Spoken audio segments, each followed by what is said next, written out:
Tere!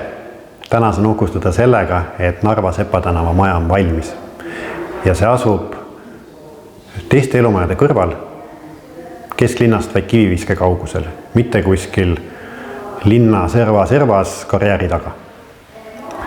Selle maja rajamiseks kulus kokku 3,5 aastat. Kõige lihtsam osa oli ehitamine, mis koos projekteerimisega võttis pelgalt 11 kuud. Ülejäänud aeg kulus ettevalmistustele, selgitamisele, et kõik inimesed väärivad normaalset elu ja normaalset kodu. Narva maja on meie 23. uus kortermaja. Sarnaselt oma kaksikõele Rakvere Päikese tänaval on ka sellel majal 5 korterit, 3 korrust ja 1 lift. Ja koduks saab see 30 inimesele. Peamiseks erinevuseks on hoone välimus.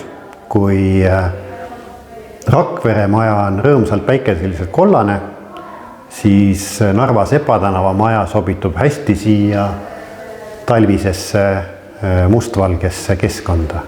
See on musta ja halli ja valge kirju.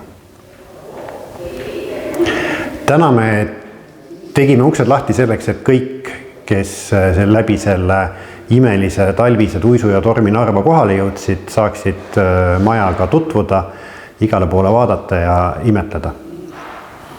Mõne päeva pärast algavad siin koolitused ja elanikud kolivad majja juba uue aasta päris alguses ja siis läheb üks tõeline tegus elu siin lahti.